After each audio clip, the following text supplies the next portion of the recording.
Welcome to the GPS to Early Success podcast, where you'll discover career and life secrets from those who have successfully navigated the road before you. Buckle up and let's get to it.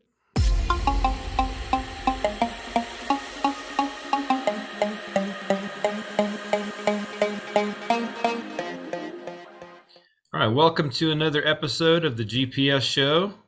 Today I have with me Danny Z. He is a 10-year Army vet with 3 tours to Iraq and 1 to Afghanistan, who used his woodworking as a tool to help cope with his PTSD. After serving in the Army, he job hopped a myriad of different industries trying to find what he wanted to be as a grown-up. He still hasn't grown up. As a father of 3 small kids, he's often referred to by his wife as her 4th kid. Welcome, Danny Z. How we doing? Thanks for having me. Very good, very good. Yeah, it's great having you on here. Absolutely. So for those who don't know who you are, you had a little bit of overnight fame, which is how I discovered you. Yes.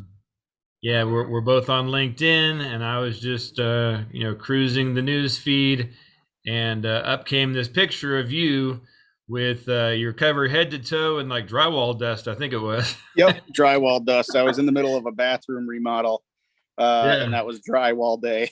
Yeah, and it was just a very cool picture, and you had hats backwards and like you had goggles on, and it's just very cool. And then anyway, and then the paragraph it talks about how you just quit your corporate job and you're going after your passion to do woodworking, and everybody was just applauding you like crazy. I don't remember the exact number, but I know you had over 100,000 likes on that post.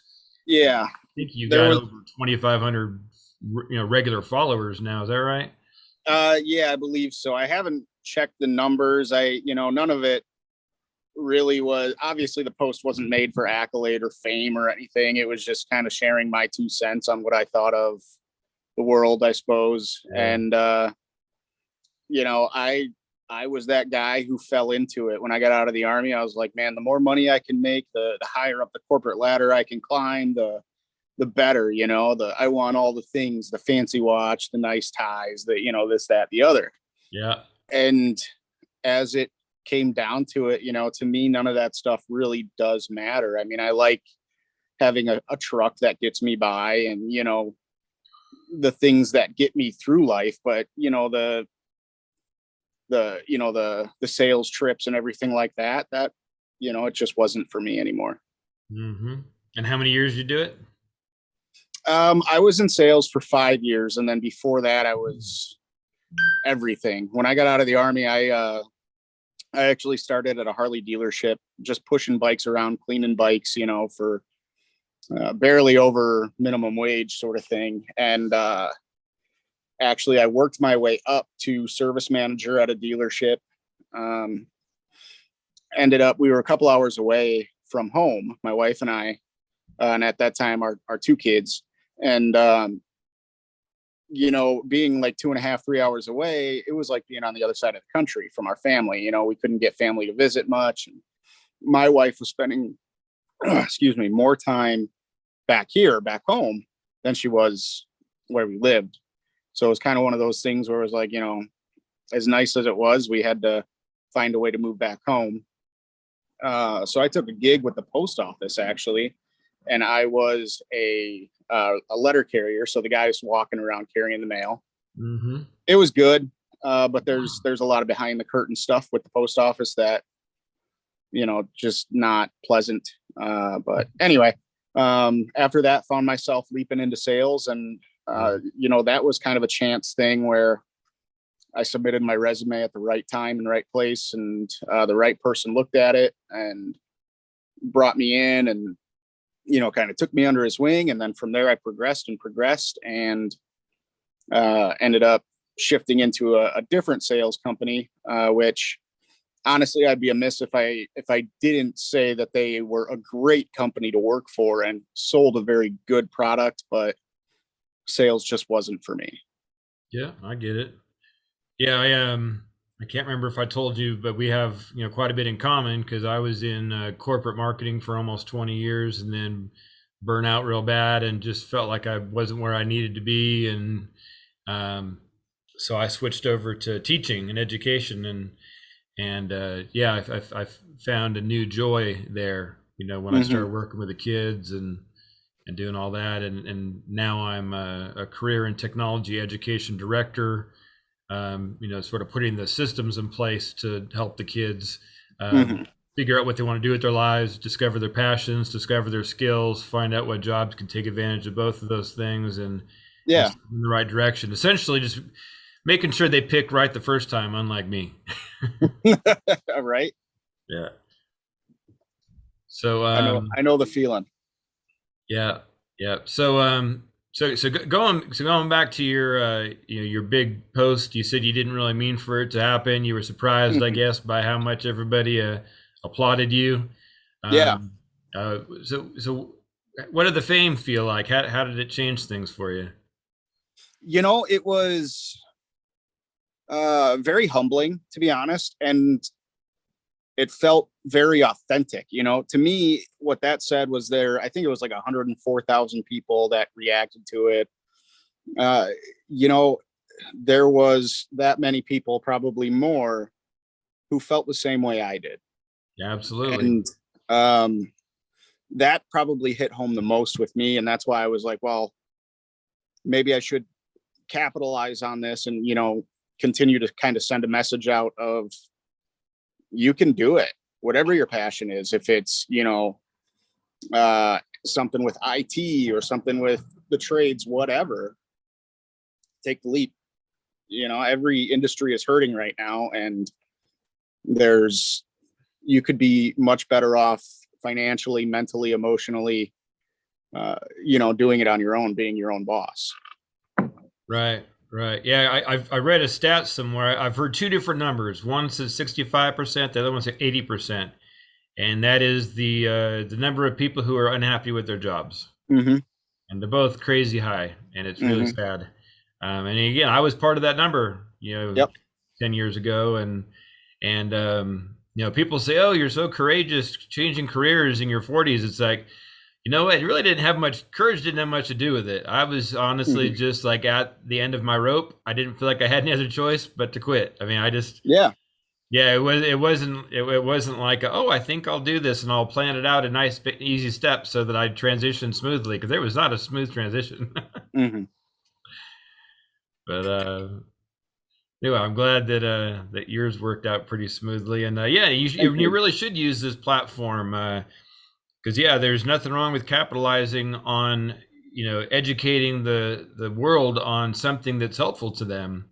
Mm-hmm. So if there's some way for you to put out a training or something that will, teach people to discover their passions or encourage them to leave that job they hate to do something they love. I mean, yeah, the world needs that.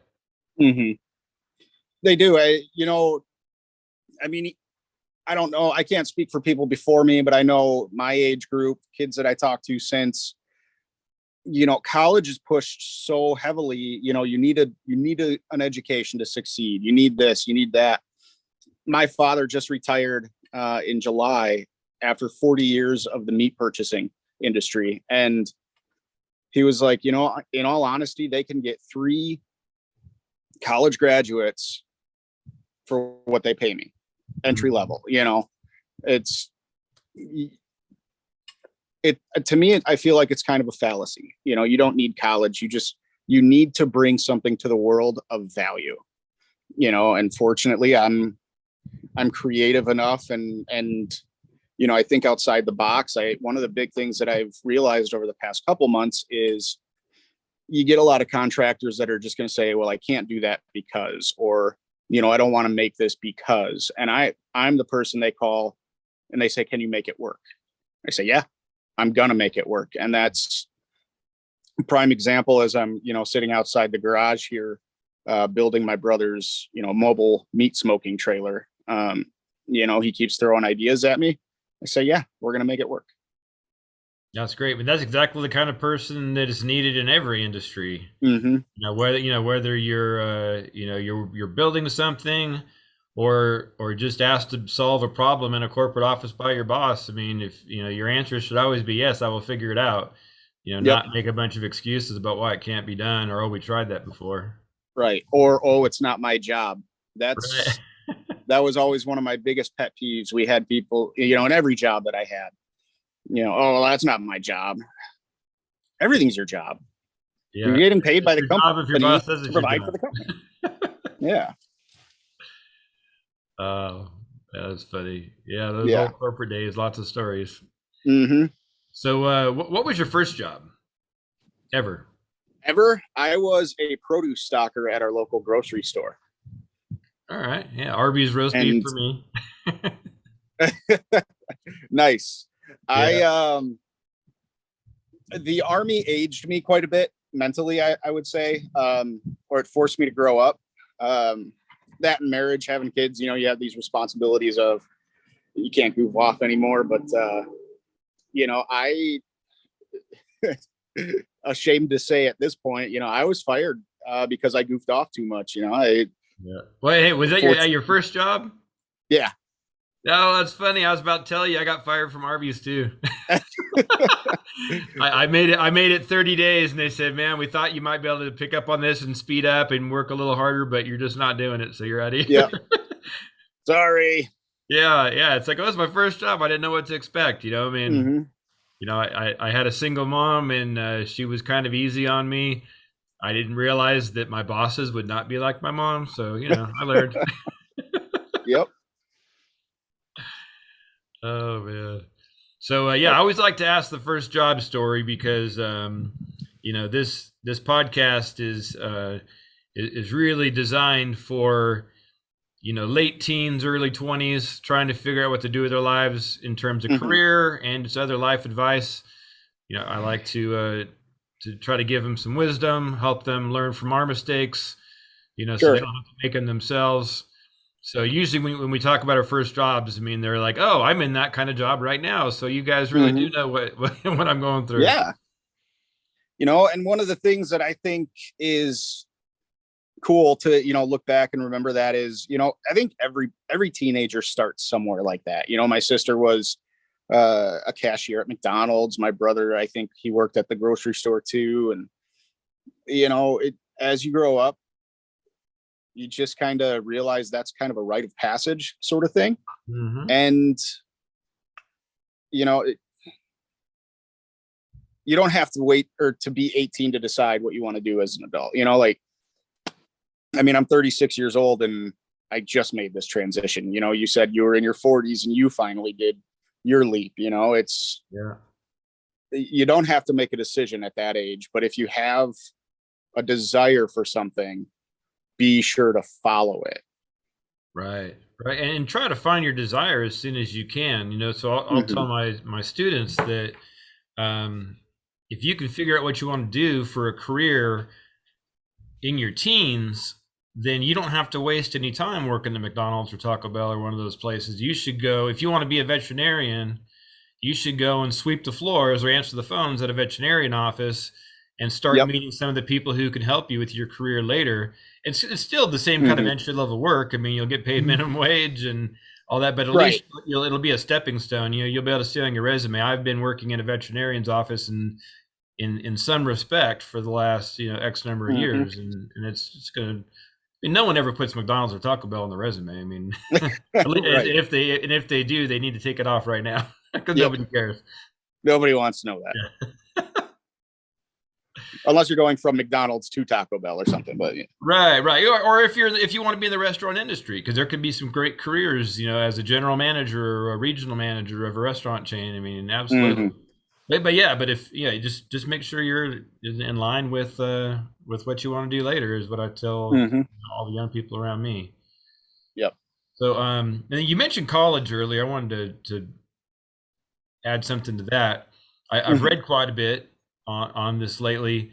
And like, if you look at the inflation rate of just general goods, groceries and housing and all that on a chart over the last 20, 30 years, And then you look at the inflation rate of college tuition on that same chart of that same timeline.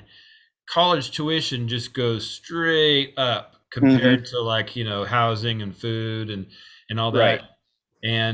And the way I've had it explained to me is that this business called college has an unlimited number of customers who are young, and they are guaranteed to be approved for a loan to buy your products. Yep. And the government will make sure that you get paid, one way or another. So, I guess they just gave in the temptation of, why not jack up our prices? Because we have an unlimited number of customers who have unlimited access to funds. Yep. And so why not? So Yeah. And it's really just become not affordable, and the return on investment is just not very good anymore. right. And so I'm college educated as well. I have a bachelor's in business management from Yeah, same University of here. Phoenix. I, when I worked as the service manager at the Harley dealership, like I said, climbing that ladder was all I was thinking about. And I honestly thought in 30 years, you're going to need a bachelor's degree to work at Walmart. I mean, it's just, it's becoming another prerequisite just to get your foot in the door at places. And again, I wouldn't have had my sales career without, having that under my belt. But again, it paints this unrealistic picture of, you need it to be successful, and you really don't. Yeah. I'm pretty sure most of the stuff I learned on the job after I got Hmm. my college degree. But the college degree did get my foot in the door. Hmm. Um, Although I've heard some of the newer companies, especially the tech companies, they have a hard time getting the technology skills, the programming skills they need in an employee on day one, because whatever was taught in the college is kind of outdated by the time they get to them. Yeah. They'd rather really just train them themselves. So I guess if you can prove that you have the aptitude to be a programmer, um, I've heard they'll take you, without a bachelor's degree, some of these tech companies. That really wouldn't surprise me, to be honest. I mean, technology is moving so fast, and I mean, even my kids know how to work a tablet and a laptop way better than I do. So yeah, that really doesn't surprise me one bit. Yeah, so it'll be interesting to see what happens to the percentage of college um, graduates we see as a percentage of the whole population in the future. Hmm. And again, I'm not really sure how this stat plays in, but they said that just last year the gender ratio changed. Really? Yeah, where active college students are 60% female now. Wow. So I think maybe some of the males are figuring out, that they can go become a plumber and make more money Yeah. and On all the that. job training, getting paid while you're doing it. Yeah. Absolutely. All right. So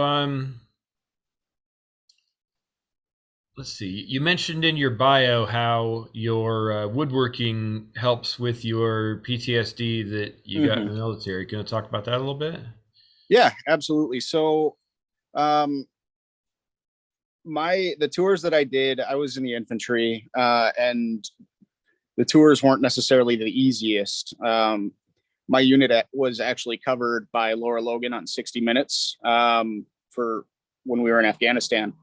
Uh, and we obviously saw things, did things that you would expect out of an infantry unit. But, um, the biggest thing that any, medical, or, any person that you talk to when it comes to PTSD is, find something where you can focus, and, it kind of draws your mind from it. And uh, woodworking has really done that for me. And that's one of the big reasons is that I don't like to do plans when I make stuff for people, because I like to look at just a blank pile of lumber and figure out in my head how I'm going to work it and put it together and make the piece that they want.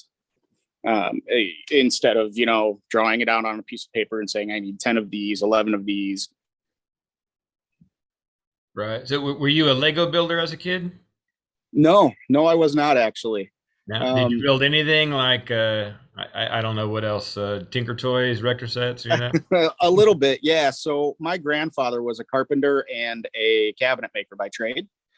So when we would go visit their house, he had a shop in the basement. We'd always want to go down there and, build birdhouses and stuff like that. And he'd make the big cuts for us and stuff. But it really kind of started the groundwork for, my enjoyment of doing woodwork. Yeah. Fast forward to my senior year in high school, and I had worked through all my needed credits to where I only had to take technically one mandatory class throughout the day. So out of 8 hours of school, 7 of those were in the wood shop. Oh, I cool. worked, I was a TA and I went to be the wood shop's TA and study hall, but they let me go to the wood shop. I had art across the hall, but that art teacher let me be in the shop. And so, I mean, I was just always trying to build stuff. A year after that, I was in the Army and I kind of forgot everything. I was like, man, this is what I need to be doing. I'm in the Army. This is my life. I don't have time for anything else. And everything really just kind of fell to the wayside until about 2015. My wife was pregnant with our son, and she asked me to make something that she found on Pinterest, like a pallet thing or something. I was like, all right, I'll give it a shot. And from there, it just reignited. I just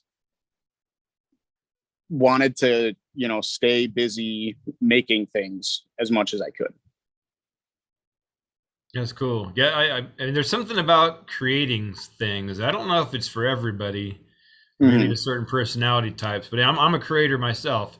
I'm not handy at all, so I can't build what you build, but I'll build websites. I built out this Awesome. podcast. I mean, I just like to build even a system that works and multiple people can use it. And I know I built it. It just kind of feels good. Like I like to create things from scratch. I'm not much of a maintainer. Like I get kind of bored after I built it, and I'll let somebody else can maintain it after. But Yep. even if it's a program, a marketing program or something, it's cool to put it together and build it from scratch. But yeah, afterwards, like, let somebody else run it. Yeah. Yeah. Okay. Oh, and I've been wondering about Milwaukee Tools. Did you ever get that sponsorship? I wouldn't call it a sponsorship, but yeah, they have been beyond gracious. Okay, good. The contact that I have there has just been absolutely phenomenal. I actually asked today, I'm possibly looking at getting into a shop finally. Oh, good. Yeah. And I asked them today if maybe they would be interested in, hooking me up with basically a new shop of tools. And he said, I can't make any promises on something that large of a scale, but let me do what I can. So, that's very up in the air right now. I don't care if he just gets me a t-shirt, I'll still be appreciative, but they have been beyond gracious throughout this entire process. Yeah. Well, I mean, you have an audience that have become fans of yours. I'm one of them. Thank you. And, it's exactly who they want as their audience too. So it works out well for them to be your sponsor. And I hope they fill out that shop for you the way you want. And just keep producing content and keep your audience satisfied, and it'll grow. And the bigger your audience, the more sponsorships you'll have coming your way. Yeah, true. Yeah.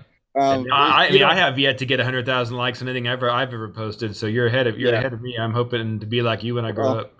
Well, it's certainly dropped off since then. I'm lucky to get like 100 or, but one of the big things that, thinking about a sponsorship is, I don't want to be that guy like I see in all those videos that are like, oh, I went to my Milwaukee table saw and cut this, like that's such a cheeseball like sponsorship plug where it's like, I want to be using my router on some hardwoods and be like, yeah, that Milwaukee router made light work of this. It was amazing. Like actually talking about the product. But anyway, yeah, I know what you mean. The pandering type of a comment is just like, come on. Right. Well, and plus, obviously, they make good quality tools, so you don't mind putting your name, next to them. Where, yeah, some of these internet celebrities, they'll just like promote anybody's stuff that'll pay them. Right. They don't care if it's good or not. Yeah. Yep. Absolutely. I know of a few. I used to follow quite a few of those. Yeah. So, all right. So, like I said, the GPS audience is in their late teens, early 20s. We like to give them some advice. I always ask my guests, what is it you've learned about career and life thus far that you wish you knew when you were younger?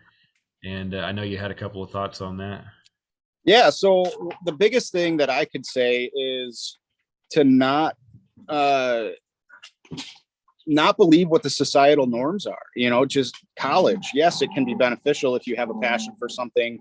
Buddy, I'm in the middle of something. You gotta wait. If you have a passion for something that's going to require it, if you want to be a business manager, if you want to, focus on whatever, absolutely take that step into college. But if you have an interest in welding, if you have an interest in, plumbing, whatever, there's no shame in any of the trades. And that's, to me, being busy all day, every day, rather than, putting together quotes for a customer who, wants this or that. I couldn't be happier. And I think, just being busy all day long is the ticket for me. Yeah, no, I couldn't agree more. I mean, we've got some beautiful neighborhoods here in Frisco, Texas, just north of Dallas. And, these big 3,000, 4,000 square foot homes with, like kind of a rock, facing on them. And they just look gorgeous. Mm-hmm. And right in the driveway every night, is a landscaping guy's truck or a plumber's van or, Yep. I mean, they own those houses. Mm-hmm. Probably got a pool in the back. I mean, they're living the dream. I mean, and I just know for a fact from, working in the corporate cubicle world like I did, the money's decent, but rarely does it give you the opportunity to really like hit a home run financially. Mm-hmm. One of the things that I like to think of too is, like you said, the money's decent. It's, I thought it was awesome when I worked for one of the companies I did in sales where I got my own office. It was like I went from the cubicle to the office and I was like, man, this is amazing. But I was still staring at the same computer. I was still writing the same quotes. And just being out and having a different task every day, that's been phenomenal for me.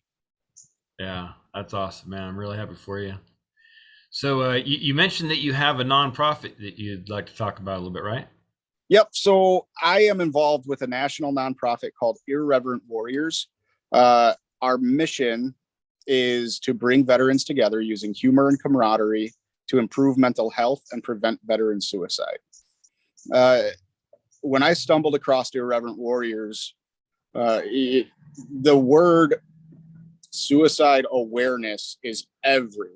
There's thousands of nonprofits focused on awareness. Nobody's doing anything about prevention. And that's where Irreverent Warriors really kind of piqued my interest. And what we do is, in as many major cities as we can, we put on what we call Silkies hikes. For those who don't know, Silkies are the short shorts the Marines wear for exercise, for physical training. The Army, we call them Ranger panties. So all we do is we get together, we hike in the major cities. If you want, you can just leave it there. Thank you. We hike in the major cities, and it's about just getting together with other veterans local to your area, connecting, networking, sharing stories should you choose you want to, and realizing that you're not alone in the real world outside of the military. That's great. And do you know the web address for that organization? Yep. www.irreverentwarriors.com. Okay.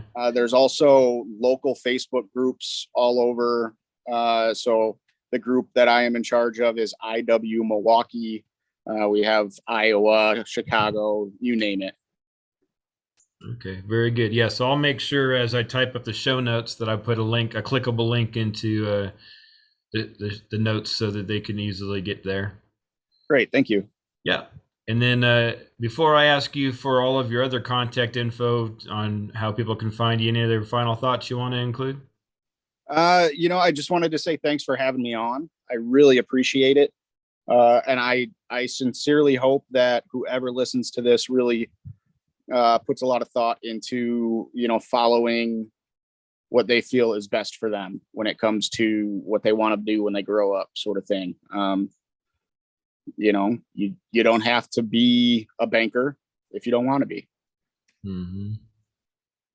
That's great. Yeah, I really wish that I would have seen your post back when I was thinking about leaving my corporate job, because I had a very negative self-image at the time. I felt like a quitter.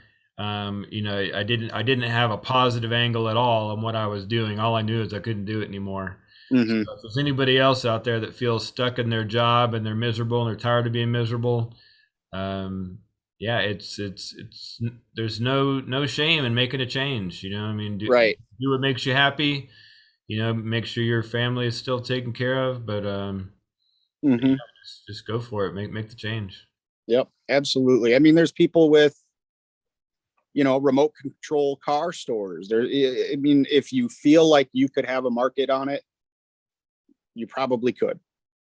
Yeah. And even in the world of YouTube and podcasting, and there's people making good money talking about their hobbies and things they love, and they've got 100,000 people following them that all love the same thing. They love to hear them talk about it, and so yeah, there's definitely ways these days to make money with your passion. You don't have to live a passionless life.